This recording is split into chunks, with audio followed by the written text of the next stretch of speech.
Class is now in session. I'm Professor Hockey, and today we'll be discussing Game 8 of the regular season between the San Jose Sharks and the Carolina Hurricanes, in which the Sharks have lost 3-0. And let's immediately get the big negatives out of the way. This is yet another game in which the Sharks get shut out twice in a row now. In fact, they've gone 7 periods dating back to the Florida game in which they haven't managed to score even a single goal. And so their already pitiful goals for per game average of 1.14 drops even further to a flat 1 goal per game 8 games into the season. By my calculations, that is very, very, very bad. And so it would be very easy to come into this review with the same type of negative energy that I brought in yesterday's game against Tampa Bay. And yet, this was actually a noted improvement from what we had seen from the Sharks yesterday in Tampa. Now that's kind of crazy considering it is still a second straight game in which the Sharks got shut out, but it mostly just goes to show how terribly awful the Sharks really were yesterday in that complete spanking at the hands of the Lightning, that here today, even though the Sharks still lose, it's still a shutout, all of those factors are still around. It's actually more akin to some of the other games that the Sharks have lost this season, where they've at least put up the slightest bit of a fight, even if it was a pretty clean game in general for Carolina. And so let us jump into this one immediately. In the first period, it is not as bad as the first period against Tampa, but it's also not all that great either. The Hurricanes would strike first with a goal from Teravainen on the power play. The Sharks' penalty kill will continue to just have issue after issue here. This one, not only is Seth Jarvis all alone in front to be able to do with the puck what he wishes, but he ends up making the pass to Teravainen down near the face-off circle, who is also all alone, and this is because the Sharks have 2 different penalty killers up trying to block the original shot that led to this goal. And once more, zero communication about any of the 2 other players near the goal line that are completely left uncovered. So the penalty kill that was the one strength that the Sharks had last season is not even still there for San Jose. Teravainen would then add another goal to make it 2-0 Carolina, and that would be the score at the end of the first period. In the second, the Sharks would put up definitely a bit more of a fight. They had some okay chances here. The Hurricanes also a couple of good chances, but it was relatively even period, and as such, it ends up ending 0-0 to still be a 2-0 Hurricanes lead. In the third period, eventually Teravainen would add his third of the game, completing the hat-trick here, and the Sharks struggled to continue to get any sort of goal support from anybody on this team, so indeed it ends up being a shutout. But to put this into perspective with how yesterday's game against the Lightning went, in terms of high danger chances yesterday at even strength, the Lightning had a grand total of 17 while the Sharks had just 5. So the Lightning had over 3 times more high danger opportunities in that game. Here tonight against Carolina, the Sharks actually had a very respectable 10, leaving the Hurricanes with just 6, meaning while the Hurricanes did have the majority of the offensive zone time, they weren't exactly able to get that much penetration into the inside. Occasionally, there were some opportunities. Of course, they did score 2 even strength goals, and then there were moments from like Nason and Aho where they came very, very close, but otherwise, they were kept mostly to the perimeter, and while the Sharks did not have much offensive zone time, when they could get their opportunities in the offensive zone, they were getting some chances. Raanta didn't exactly have to be amazing to get this shutout, but he had to at least be pretty good, which again is progress for sure from yesterday's game and is a general noted improvement from maybe the early parts of the season. Will this indeed lead to wins down the road for the San Jose Sharks? I mean, eventually yes, because again, you can't really go 0-82, but I guess I don't know if those wins are going to come anytime soon, though with tomorrow, or not tomorrow's game, but the next game being against the Washington Capitals, one of the worst teams thus far in the Eastern Conference, perhaps that is an easy enough matchup for the Sharks to finally get something going there. But let us now move on to the players to talk about. I had nothing to say about any of these players yesterday. It was a complete disaster in that game against Tampa Bay, so there was very little reason to comment about any player because every single comment would just be this guy sucked, this guy sucked, this guy sucked, this guy was okay but still like a 3-on-10 performance, this guy sucked, and so on and so forth. Here tonight, it was still not exactly amazing games across the board, but at least a few players stood out in a positive enough way to make it at least somewhat interesting to talk talk about.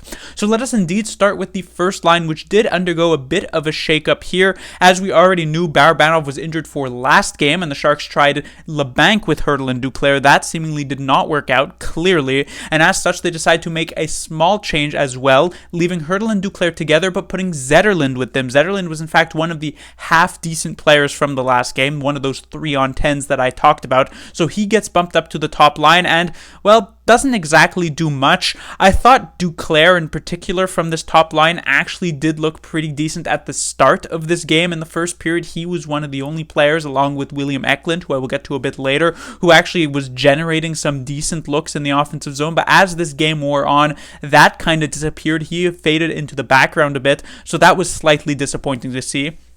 The center on this line, Hertl, who even in games that he hasn't really been particularly effective in, he's managed to put up points. At this point now, it's 2 straight games, as I mentioned, that the Sharks do not have a point, and Hertl is a big reason for that. He's just been absolutely invisible time and time again thus far this season. This game not really being much different from him.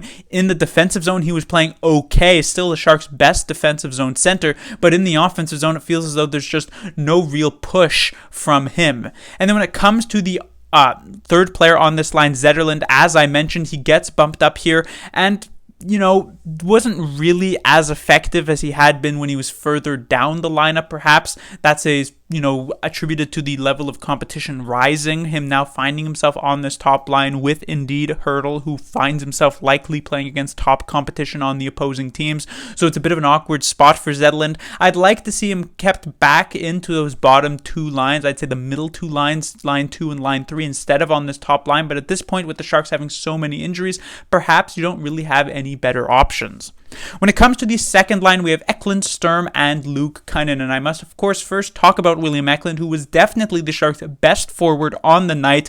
Very, very electric on the ice, which was quite nice to see. In fact, you could probably make the argument, though points-wise, this might not hold up because Hertl does have 5, but I would say Eklund has perhaps been the Sharks' best forward throughout this entire season. Now, that doesn't mean that he's been great in every single game. Of course, yesterday's game is the major point that you could bring up against Eklund because he did nothing just like the rest of the team.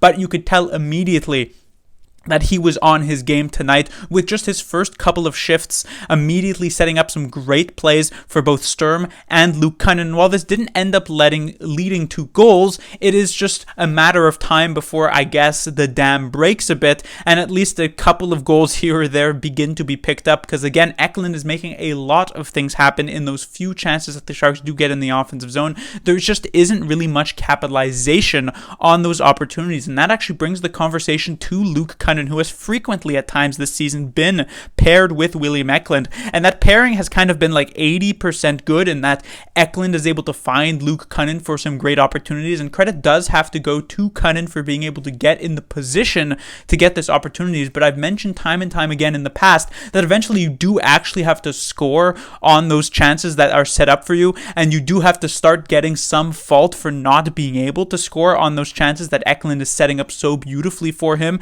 And so I wonder if there is a better option here on this line, perhaps with Fabian Zetterlund, who could get bumped down, because while Kunin is doing a decent job with William Eklund, the fact is it's not really leading to goals, and I'm much more inclined to blame Kunin on that compared to blaming Eklund, who's setting it all up.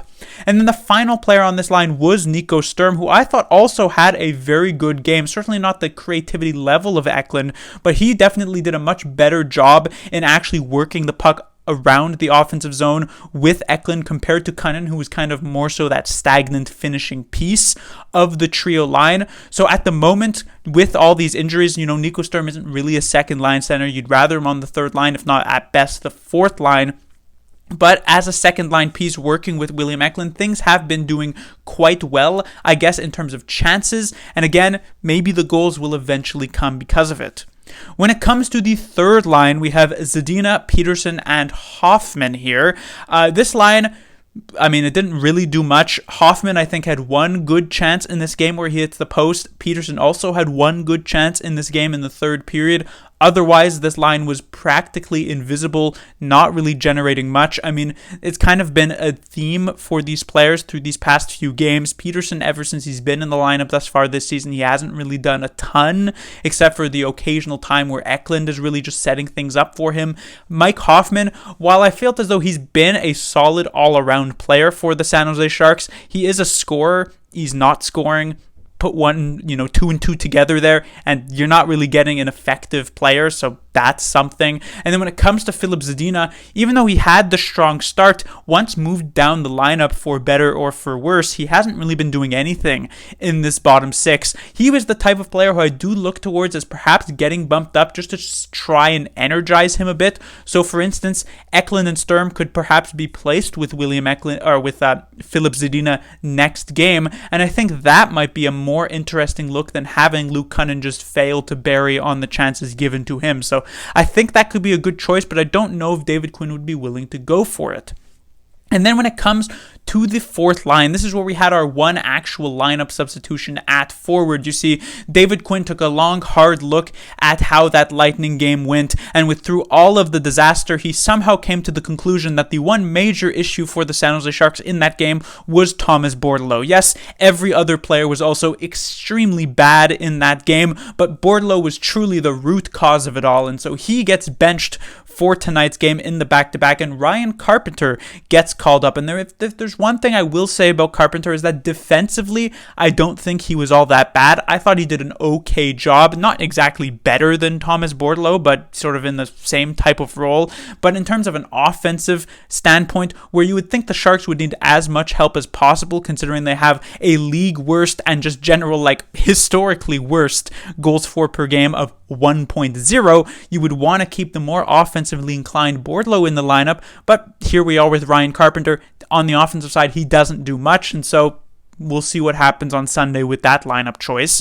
When it comes to Givani Smith, he has been slightly disappointing for sure as of late. He's a player who was brought in to be not only a physical force, but also bring a bit of a north-south type of game. He pushes the puck forward. It's something he was doing in the early parts of this season and in the preseason, but it kind of lost over these past couple of games that he has played, where he hasn't really been doing exactly that. And even in terms of the physicality, I haven't really been seeing those big hits from Givani Smith. I took a look at after 2 periods were done or something like that to see how many hits he had, and obviously Smith doesn't get a ton of ice time, but you would think every single shift he could be able to lay at least one hit, especially with how much the Sharks are defending, and yet he only had a single hit through those first 30 to 40 minutes of this game. So definitely relatively disappointing there. Just not a fantastic game for Smith. And then when it comes to the final player on this line, Labanc gets a very quick demotion after getting bumped up to the first line for last game and it being an absolute disaster. Not specifically Labanc, but just the game itself. He gets dropped immediately down to the fourth line, playing with Smith and Carpenter. Labanc, I believe, had about 2 good shifts in this game, one really good opportunity to score as well, but I mean, he wasn't exactly given the best help on this line, so hard to blame him for doing not much. And then when it comes to defensively, we had one substitution. That was Matt Benning. Now, I don't believe it was a healthy scratch. It seemed to be an injury choice, though I wouldn't have necessarily blamed David Quinn for benching Matt Benning, who has been, at best, average this season and at worst quite bad, though if I was going to bench one right-handed defenseman, it would likely be Jan Ruda, who I will start here. Actually, he was on the third pairing with Nikolai Knyzhov, and Ruda continues to just be a constant disappointment through 8 games of this season. It's just overcommitment after missed coverage. We saw this on the third goal from Teravainen. I believe he's just overcommitting along the boards. It's been an absolute theme for Ruda this season, just not very good. Knyzhov on the other side I thought was a bit better than his defensive partner, though nothing to write home about either. Moving on to the top pairing, we have Ferraro actually paired with Emberson. So they separate the Ferraro-Burrows duo, and Emberson, I've been very sort of hit or miss about this player. His debut game was pretty good. His then second game was quite bad, and of course yesterday's game was also quite bad like everybody else. With Emberson here tonight, I kind of actually liked him. Defensively, there obviously is still some work to be done, but he was very aggressive trying to jump up in the play, trying to jump up in the offensive zone. And while he doesn't seem to have any sort of offensive flair to his game, so I don't exactly know if it's going to lead to some like great chances. He's no Erik Karlsson, obviously. I did like the sort of initiative that he was taking in that particular role, so I'm interested to see how much or how many games Emberson is actually given here at the NHL level to see if he could be a potential offensive option for the San Jose Sharks. Not a great one, but a decent enough one. And then when it comes to the second pairing, we had Vlasic actually paired with Kyle Burroughs, perhaps trying to shield Vlasic a bit with who is likely been the Sharks' best right-handed defenseman thus far this season, though that's not exactly saying much. And this shielding didn't really work. Vlasic, after a couple of games healthy scratched, you would think that would serve as some sort of motivation to get back into this game, but it really didn't. Again, Vlasic looks completely checked out, not exactly putting the best effort forward, and just was, I would say, perhaps one of the worst, if not the worst, Sharks defenseman of this game here tonight, just not really doing anything to help the team win games. And then when it comes to Kyle Burroughs, as the defensive partner was kind of dragged down a bit, I still liked his game, liked some of the things that he was doing in the defensive zone, but it was kind of all around relatively negative. And then finally, we have the goaltender for the Sharks. That was Kaapo Kähkönen. Gets the start here tonight, as was originally planned when Blackwood got the start against Tampa. And while that plan was slightly derailed with how that game went, it still ends up going through. So Kähkönen plays a pretty good game, honestly. Just 3 goals given up. And while I would say the second Teravainen goal, as an example, was one he perhaps could have had, the first one was very tough. The third one was very tough, and he made a ton of other saves in this game and a couple of really, really good ones. So I would still say it was a positive game for Kähkönen. It's quite interesting to see how last season the major issue for the Sharks was their goaltending, where it seemed as though they could not go a single game without giving up at least like 4 or 5 goals. And this year, while of course they are still giving up a hefty amount of goals, it's primarily because of the players in front of them who are letting the goaltenders down, because both Kähkönen and Blackwood have been pretty good. But that will do it for this review. The Sharks will be back in action on Sunday, where they will be taking on the Washington Capitals. As I mentioned early on, the Capitals are one of the worst teams, if not the worst team in the Eastern Conference thus far. They also have their own issues scoring, so this is probably the easiest opportunity the Sharks will have to actually get their first win thus far this season. We'll see if they are able to do so. Class dismissed.